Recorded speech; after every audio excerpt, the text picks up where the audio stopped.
Secret episode: A New Things Unbeknownst to the Silent Witch. Bernie Jones, the second son of Count Ambard, was once a student at Minerva's mage training institution. But upon the sudden death of his elder brother, who had been expected to inherit the title, he had decided to retire from school and return home. His aging father had a chronic disease, and he had been terribly depressed by the death of his eldest son. The doctor had told them he didn't have very long, and when he passed, Bernie would have to inherit his position. As a child, Bernie had wanted that title very badly, but he never expected it to fall into his lap like this. Naturally, he had mixed feelings about it all. But I'll do it, I'll become the greatest Count Ambard to ever hold the title.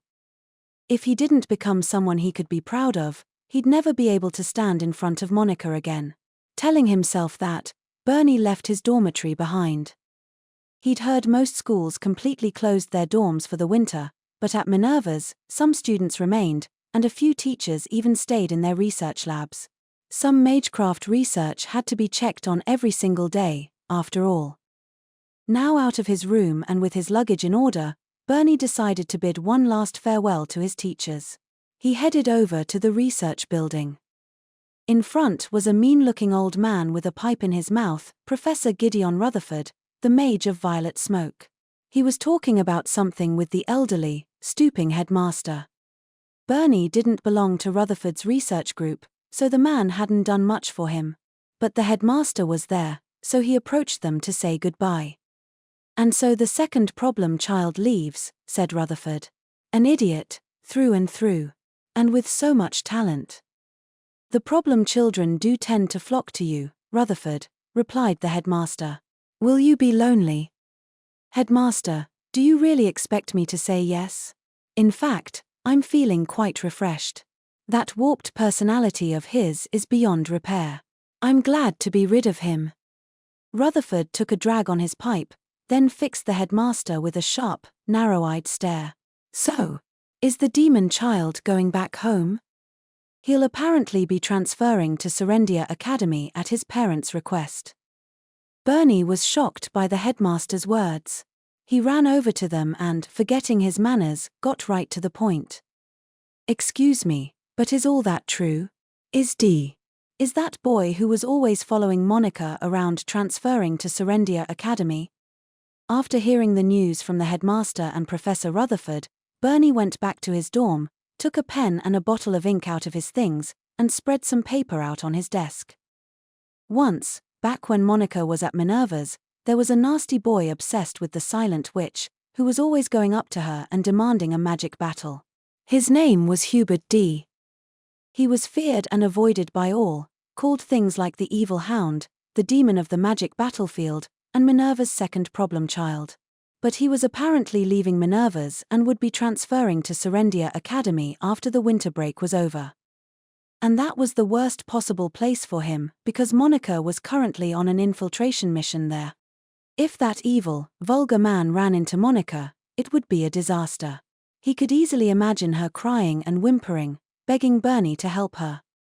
And Bernie was too nice not to have pity on his handful of a rival. "She'd better keep thanking me for the rest of her life," he said to himself, writing the first words of his letter, "To my eternal rival." When Bridget Graham, daughter of Marquis Shaleberry, arrived back at her mansion, she was greeted by Seraphina, her younger sister by 2 years. "Welcome home, Bridget," she said, smiling ear to ear. Seraphina had blonde curls like Bridget's, and adorable eyes, big and wide. Her rose-colored dress, decorated with lots of lace, suited her very well. "Yes, thank you," said Bridget shortly, before heading to her room. As she walked, she thought, "That detective is keeping an eye on all of Monica Norton's activities in Kerbeck. Now, for Duke Clockford's estate. I just need to." "Bridget," called Seraphina innocently, following her sister like a little puppy. Bridget, her thoughts interrupted, came to a stop and turned around. "What is it?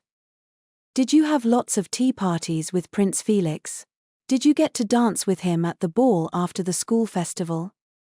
Seraphina was afraid of leaving home, so she attended an all-girls school in their family's domain. Even so, she idolized Serendia Academy. Every time Bridget came home, her sister wanted to hear all about what she'd done at school.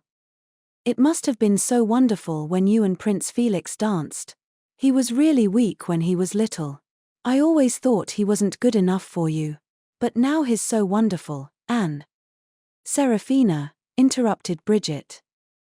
Her voice was soft, but firm enough to stop her sister from talking. Serafina closed her mouth. Bridget glared at her with chilly, amber eyes.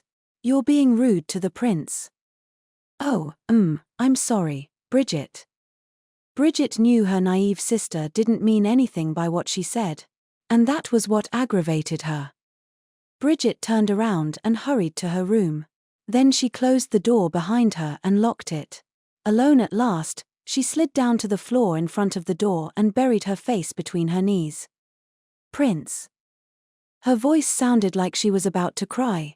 It was weak and shaking. Nevertheless, she quickly stood up and began quietly unpacking her things as though nothing had happened.